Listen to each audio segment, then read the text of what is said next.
There's gonna be a lot of people hating on your car.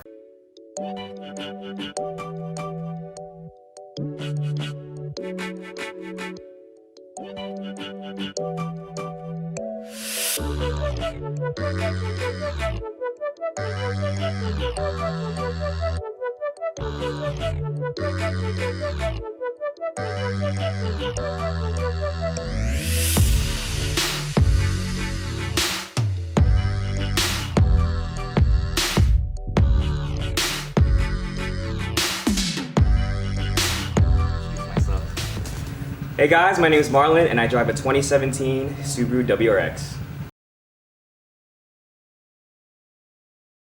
So what made me fall in love with cars was, so when I was a kid, my dad would always come home from work with a new Hot Wheels toy.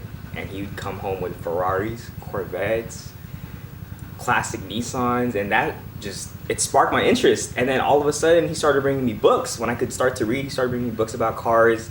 And it slowly just started to feed into my, my curiosity. And so it took off from there. And like every time I was a kid, when I had a pencil and paper, I always drew cars.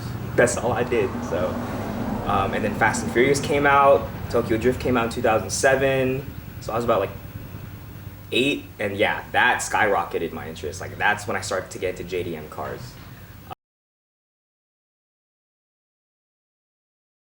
What would I tell my younger self who was getting into cars? Ooh, save up. Save up money, man. This hobby is expensive. The amount of money I put in this car, I didn't think I'd put that much money into. And it just accumulates over time. You don't realize it until like maybe a year later, like, oh, dang, like, that's really how much I spent on this car? So yeah, like, this hobby, if you're irresponsible, can stretch your wallet pretty thin. So I'd probably tell my younger self, save up, just start saving. And then also, just to tolerate hate, because, the car community can be toxic. And you kind of just have to have a thick face and just, don't let it get to you. This is your car, this is your build, you build it the way you want it to. Not, rely on anyone else's opinions, because a lot of people, even on social media, especially TikTok, people talk on my car. People just, they hate, and you can't please everyone. Just please yourself, My first car was a 2003 Mercedes C240, and that thing was slow as hell. So it was a V6, but it only made 180 horsepower. And it was a nice car, don't get me wrong. It's a Mercedes, right? It's a good first car, but as a car enthusiast, you want speed, you want experience. And it was an automatic. So my other brother, Michael, he has a 2014 Subaru WRX. Or actually no, 2012 Subaru WRX, and it was white just like this. So he was a big influence as to why I got this car. I heard the EJ, famous Subi rumble. I know this WRX doesn't have the Subi rumble because it has equal length instead of unequal length headers, but nonetheless, that all-wheel drive pull when I was 14 years old, that was a different feeling. It's not it's a different pull from a rear-wheel drive car. I don't know how else to explain it. It's like a pushing, pulling thing. But it just gained momentum, and I was like, I'm hooked. This is what I want. And then so when I was looking for this car back in 2019, I was like, what's a somewhat affordable car that's safe, all-wheel drive? And I wanted a turbo. That's what I wanted. I wanted to make the sounds. So I had to get this car. I mean, there's other cars on the market, but I got this for a pretty good deal. For 2017, I had 27,000 miles. I literally got this car for the high end of 26K. So it wasn't a bad deal, and it was all-wheel drive, and it was the limited trim. I'm a particular person when it comes to specs. I know when people buy Subis, they're like, I'll just get the base model or the premium model. There's nothing wrong with that, especially if you want to build a track car. You don't want that top heavyweight with a sunroof. You don't want leather seats. That's just extra weight. But for me, this is my daily driver. I want something to be comfortable in. So leather seats, I want the Harman Kardon sound system. I want a nice interior that I can just enjoy, because most of the time you spend is going to be in the interior. So I wanted it to be a nice place to stay in. 911 GT3 RS, because, well, you can't see it, but behind the camera there is a Porsche Boxster. Yes, it's a 987, but just the sound of a flat 6, oh, it is just something else, man. Like, these Porsches just have that unique, like, exhaust tone. So definitely just the rear engine or mid-engine setup, provides perfect balance for a car. So definitely a 911 GT3 RS would be my go-to car, and I feel like it might be attainable in the next couple years. We'll see. Future plans for my current car.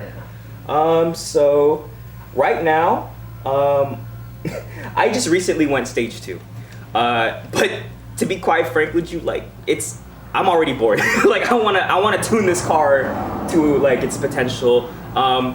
Future plans for this car. So I do want to switch over to coilovers. Right now I'm on Swift Spec R springs. Yeah, so I'm gonna get a better tune.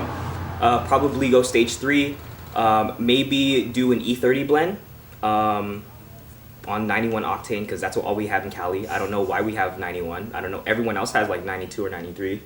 And then probably get an STI spoiler. Okay, I know I'm gonna get hate for that, oh, you start an STI, but hey, it actually looks pretty good, trust me. I mean, that's just my opinion. And then coilovers, STI spoiler, a better tune.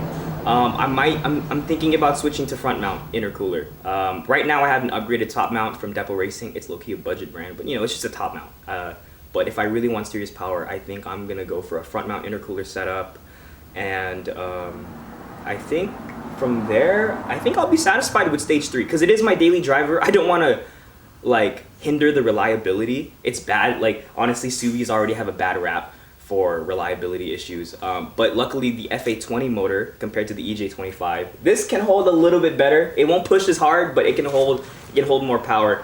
I'm not trying to go internals with, like, you know, IEG short block or anything like that. I'm just trying to keep this car on the stock motor, stock turbo, and just enjoy it for what it is. Because, you know, I don't think I'm gonna have this car forever.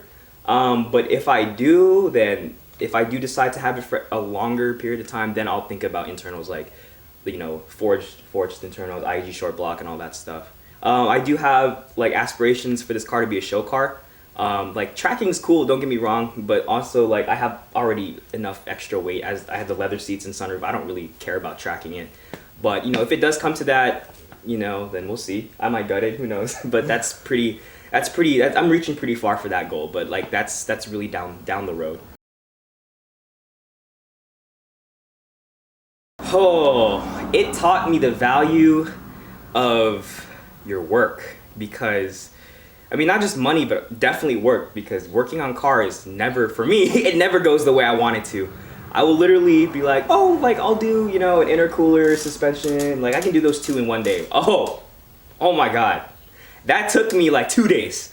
And plus, I'm a novice. I only started working on my own car when I got this thing. So, like, just to appreciate working on your own car, I feel like makes a stronger bond between you and your car. Like, I feel like over time, like, just knowing that you worked on it, it builds that bond that you can't replace, because, and plus you'll know what's wrong with the car, because you're the one who worked on it, you know? I feel like you trust your car more because you worked on it. Yeah. I feel like the passion that you have for your car, like, it becomes more, like, fulfilling that, you know, that you worked on it yourself. There's gonna be a lot of people hating on your car, so just forget what they say. You know, everyone builds their car at their own pace, all right? A lot of people build cars literally within a year. They maxed it out. Yeah. But I'm a college student. I'm not the richest person. But also, you know, like, just enjoy the people you surround yourself in the car community. This car scene that I really just got into, probably summer of 2020, is when I really took a deep dive into the car community.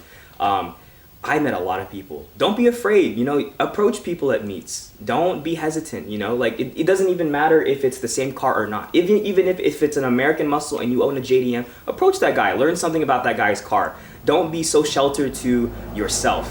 I feel like that's, like, a big issue in the car community, where, you know, you really hang out in your own clique. Like, oh, like, I drive a Subi, so I'm gonna just hang out with the Subi guys. No, don't do that. Don't do that. If you see other cars out there, appreciate other cars, you know? Like, branch yourself out. I hate people who are like so ride or die for like a specific car, a specific setup, a specific tune. Like, just be yourself and just like learn from other people, you know? Like, you wanna be like open-minded, you know, about your knowledge about cars. So definitely, like, not only like it may seem like I'm a Subi ride or die, but at heart I'm a Euro kid, and I really have a deep appreciation for American muscle too. So I feel like a lot of people in the car community don't have that variety. But if you do, you know, respect to you. Alright guys, so I'm just gonna do a quick walk around about my car, aesthetic wise and power mods. So we're just gonna do a quick rundown. Here are my wheels. These are Wedssport SA-10Rs. They used to be red light chrome, but now they're gunmetal gray, and we don't talk about why they're gunmetal gray now. But if you've been watching this channel, you'll know why. So next, I got Federal ST1s. Shout out to Klaus for putting me on this tire. It's actually pretty good. It has a similar tread to Bridgestone Potenzas. You can see that. They're really, really similar. They almost copied them. And then, so I have side skirts. I forgot what brand they are. But yeah, so they're nice. And then I have a CS style, charge speed style front lip. And then I have the JDM OLM 4S LED fog bezels. So at night, this whole LED lights up. It's pretty fucking bright. All my friends hate me for it. And then just I did a JDM badge swap. This is the old school Subaru JDM badge. Let's talk about power mods. So I am running an ETS intake, but not an AEM one. That is just an AEM carb legal sticker that I just put on, just, you know, for shits and giggles. But it's definitely an ETS intake. So I am stage 2 right now. So stage 2 consists of downpipe, cat-back, and tune, and intake. So I have a Cobb catted downpipe because, you know, emissions, but honestly it still smells like shit. Yeah, he's gonna lightheaded on the way here, man. And then yeah, so I have a Cobb catted downpipe, ARK Performance DT-S Cat-back, and then I have the ETS intake. I have a Depo Racing top mount intercooler. I think it's a 5-inch core. You can kind of see how thick that boy is. So yeah, it's pretty thick. And then I have the Compressive Tuning intake shroud. So this actually feeds air through the bumper or through the grill, and it reroutes it into here. So, you know, more air, more power. And then for suspension mods, I got this AEM Strut tower bar. That literally helps with, you know, structural rigidity, and it's, you know, the frame is definitely more stiff in corners. So I took that to the canyons and it really tested it. I don't really have any, I don't have an aftermarket coilover system, but I do have Swift Spec R springs. You can't really see it, but yeah, so I have that. And then to add to the power mods list, I do have a Cobb Accessport, and I'm using their OTS Stage 2. But I'll definitely, you know, consider getting a Pro Tune, probably from like Ambot or Fat Body Tuning. But yeah, so it is a limited spec. It has the leather seats, the sunroof, blind spot assist, all that stuff. So I actually just installed these recently. These are the JDM aero guards from Japan. Like, honestly, they had they had Japanese instructions. I just had to DIY that, and it worked out pretty well. I used to have spats right here, but I wanted a cleaner look, so this is an OEM part, so I was like, you know what, I'll just get the OEM aero guards. And honestly, it adds like maybe ½ an inch to the car, and it makes it look a little bit wider and a little bit lower. So yeah, that's about it. And then I added this fourth brake light, this F1 style fourth brake light at night. This glows red, and it can flash too. But yeah, this is my ARK Performance exhaust. If you look underneath, it has Helmholtz chambers on each end. So you can see one chamber there and the other chamber right there. That basically just helps out with the drone, because these cars have a pretty bad drone if you just do a muffler delete. So upgrading to the Cat-back helped out. I can enjoy my music a little bit better in the interior, and at least my head won't hurt after a while. But yeah, so I do run an E24 blend for my fuel mix with 91. It's not an E30, so E24, it's like about 3 gallons of E85, and you just top off the rest with 91.